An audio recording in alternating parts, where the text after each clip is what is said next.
Kamusta ka na? Hindi ko alam kung paano ko sasabihin sa'yo ang nararamdaman ko. Ang hirap pala ng ganito. Minsan di ako mapakali. Hirap din ako makatulog.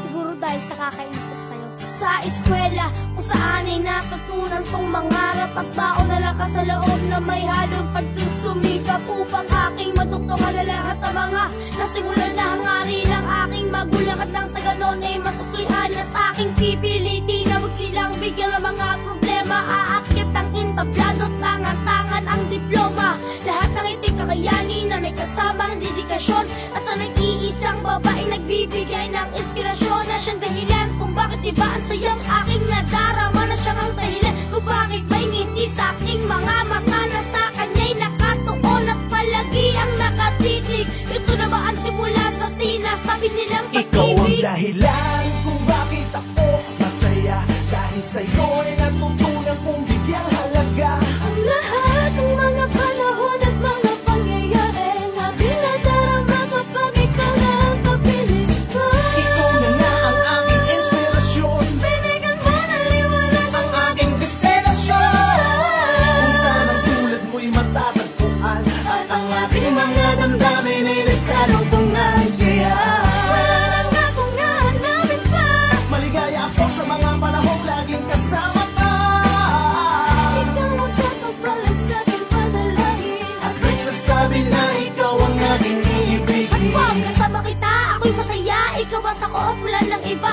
Ewan ko ba ba't may halong kaba? Hayaan mo natin yun mahalaga sapagkat sa'yo ko natagpuan na lahat ang mga kahulugan ng tunay na pag-ibig. At sa'yo ko ito nararamdaman. Paano ko nga ba papagitin? Paano ko nga ba sasabitin? Alam ko na, uuratin at yun ang una kong gagawin. Kukulitin, naasarin, katulang ako pa nagpapapansin. Daladalan kahit paiskutin ang mga ito ay kaya ko tiisin. Wag na magtampo, sorry na please. Wag na magtarir, wag na mainis. Gusto ba tayo? Sige na please. Dito ka lang at wag nang umalis. Anong gusto mo? Bibigay ko. Chocolate ba? Bibilin ko. Anong gusto mo? Gagawin ko yung duyan ba? Kakantahin ko.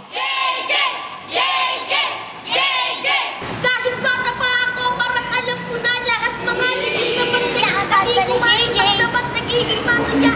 At ikaw ang dahilan kung bakit ako masaya, dahil sa'yo ay natutunan kong bigyang halaga Ang lahat ng mga panahon at mga pangyayari na binadarama kapag ikaw na ang kapiling ko.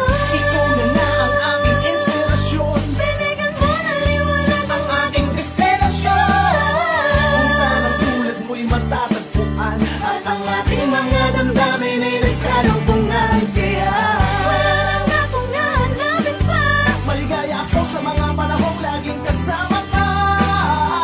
Ikaw ang katabalan sa aking panalangin At nagsasabi na ikaw ang aking iibigin. Pero parang may mali, kaya dapat na lang itago dahil tayo'y bata pa at ang pag-ibig ay malabo. Ngunit kahit na malayo magbilang pa ng taon, mag-aantay na lang ako sa tamang panahon na aminin ko, sabihin ko na mahal kita at sa'yo ay natutunan kong magpahalaga sa mga bagay na binigyan mo ng kabuluhan. Sana balang araw ay meron itong pahantungan. Ikaw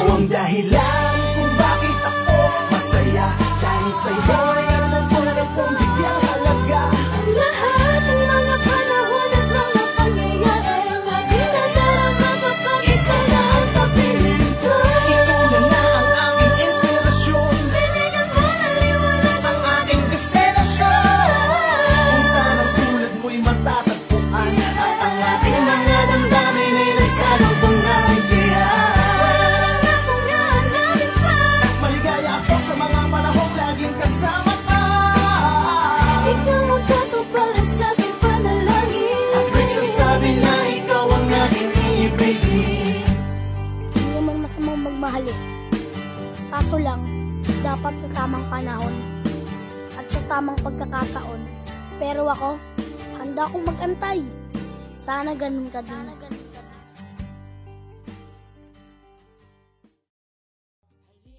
Sumabay sa ating masayang paligid, tayo'y nasa malayang mundo. Kahit na anong gawin mo, kahit ano pang trip mo, basta't may kapayapaan, tuloy lang tayo sa sayaw.